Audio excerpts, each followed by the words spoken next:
Hi friends, welcome back to my YouTube channel on इनक्यूटी UK vibes. I am Shikha once again with you here.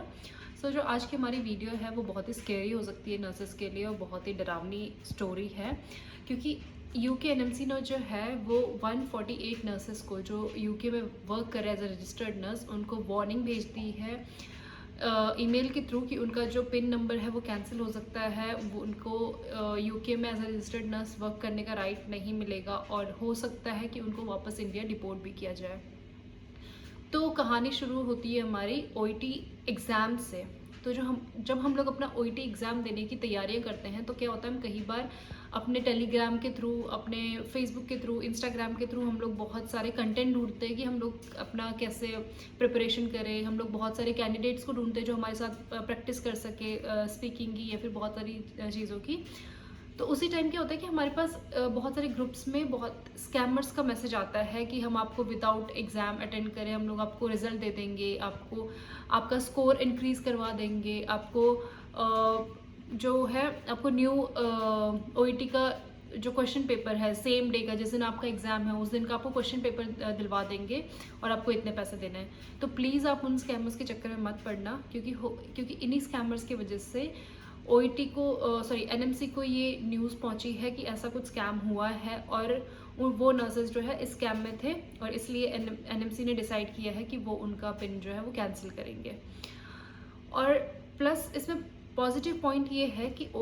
NMC को ये भी लगता है कि हो सकता है कि कुछ नर्सेज जो है वो इस चक्कर में फंस चुके हो और उनकी उसमें कोई भी गलती ना हो सकता है कि जो ओईटी कंडक्ट करवाते हैं या फिर जो ओईटी के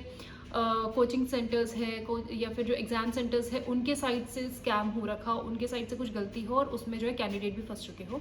तो इसलिए एनएमसी ने क्या किया है कि वो चाहते हैं कि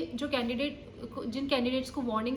मेल गया है वो दोबारा अपना ओईटी एग्ज़ाम दे और ख़ुद को प्रूव करे कि हम जिस डेजिग्नेशन पे है वो उस डेजिग्नेशन के लायक है और वो जेन्युइन पीपल्स है। तो वो दोबारा एग्ज़ाम दे सकते हैं और प्लस उनको इसकी कोई फ़ीस भी नहीं देनी पड़ेगी। एनएमसी अपने साइड से इस एग्ज़ाम को फंड करेगा, एनएमसी अपने साइड से इस एग्ज़ाम की फ़ीस देगा। ठीक है, तो ये बहुत ही अच्छी चीज़ है, एनएमसी की एक पॉजिटिव चीज़ है कि वो नर्सेस के लिए इतना सोचते हैं। ठीक है, और ना ही सिर्फ यूके में ये वार्निंग साइन मिला है बल्कि ऑस्ट्रेलिया में भी ये वार्निंग दी गई है नर्सेस को और साथ ही साथ कनाडा में भी ये वार्निंग दी गई है। क्योंकि हमारे बहुत सारे नर्सेस क्या करते हैं, नर्सेस हो या फिर कोई भी स्टूडेंट्स हो, वो क्या करते हैं कि क्योंकि हमें कई बार होता है कि हम ओईटी में फर्स्ट टाइम फेल हो जाते हैं, सेकेंड टाइम फेल हो जाते हैं, तो फिर लोग थक के क्या करते हैं, इन स्कैमर्स के चक्कर में पड़ जाते हैं और इन स्कैमर्स के चक्कर में पड़ने की वजह से हम अपना पूरा का पूरा करियर डुबा देते हैं। अब यूके में पिन कैंसिल होने का मतलब है कि जैसे हमारा इंडिया में लाइसेंस कैंसिल होने का मतलब। तो ज़रा सोचिए, आपने उस लाइसेंस को लेने के लिए आपने अपने पूरे 4 साल लगाए हैं, इतनी मेहनत करी है, आपके पेरेंट्स की सेविंग्स गई है आपकी स्टडीज़ में,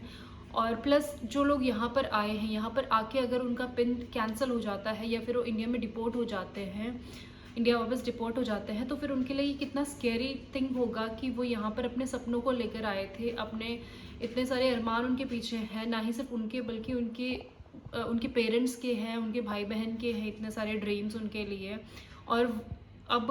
अचानक से ही उनका पिन कैंसिल हो जाए, वो वापस इंडिया चले जाए और उनके पास यूके में वर्क करने का लाइसेंस ही ना हो, तो फिर ये बहुत ही बुरी खबर होगी। तो मेरी सिर्फ एक ही विश होगी कि वो जितने भी नर्सेज हैं, 148 नर्सेज अपना ओईटी एग्ज़ाम क्लियर कर लें और जल्दी से जल्दी इस चीज़ से बाहर निकल जाएं। और लेकिन आप लोगों से मेरी ये गुजारिश है कि प्लीज़ ऐसे स्कैमर्स के चक्कर में मत पड़ना, जेन्युइन स्टडी करना, अपने ओईटी का प्रिपरेशन करना, भले ही थोड़ा टाइम लगे आपको, 3 मंथ, 6 मंथ, 1 ईयर लगे, हर एक पर्टिकुलर कैंडिडेट को अपना अलग अलग टाइम लगता है। ठीक है, और एट द एंड मैं आपको ये बताऊंगी कि जब मैं अपना प्रिपरेशन कर रही थी तो मुझे भी ऐसे स्कैमर का मैसेज आया था कि मैं आपको ओईटी का जो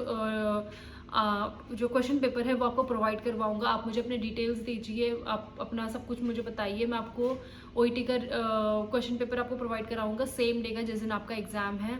डिटेल्स पूछ रहे थे, सब कुछ पूछ रहे थे, लेकिन मैं वहीं पर स्टॉप हो गई और मैंने नहीं दिया। ठीक है, क्योंकि मुझे पता था कि ये कुछ हो सकता है कि कुछ स्कैम हो या फिर कुछ ऐसी चीज़ हो जिस चीज़ की वजह से मैं फंस सकती हूँ। और ये चीज़ बेसिकली पता कैसे चली एनएमसी को, क्योंकि क्या हुआ था कि चंडीगढ़ में एक एग्ज़ाम कंडक्ट हो रहा था और उस एग्ज़ाम के दौरान ओईटी के खुद ऑफिसर, ओईटी के ऑफिसर वहाँ उस एग्ज़ाम सेंटर में एज ए स्टूडेंट बनकर आए थे, एज ए कैंडिडेट बनकर आए थे, और उन्होंने उस वक्त देखा कि उस सेंटर में जो है चीटिंग हो रही है या फिर कुछ ऐसी हलचल चल रही है जो नहीं होनी चाहिए, जो कि एक स्कैमिंग का साइन है, ठीक है। और वहाँ से ओईटी जो है अलर्ट हो गया कि इस चीज़ में कुछ ना कुछ स्कैमिंग हो रही है। प्लस एनएमसी ने कब इस चीज़ पे एक्शन लेना शुरू किया, जब उन्होंने सोशल मीडिया पर किसी एक पोस्ट को देखा जो कि ओईटी का जो है क्वेश्चन पेपर सेल कर रहा था। तो उन्होंने जब उस सोशल मीडिया के उस कंटेंट को देखा, तो वहाँ पर से एनएमसी ने जो है ओईटी के रिजल्ट्स वापस से चेक करना शुरू किया और उन 148 नर्सेस को वार्निंग दिया। सो प्लीज़ मेरी आपसे यही गुजारिश है कि प्लीज़ इन स्कैमिंग के चक्कर में मत पड़िए और अपने अच्छे से प्रिपरेशन कीजिए। All the best for all of you.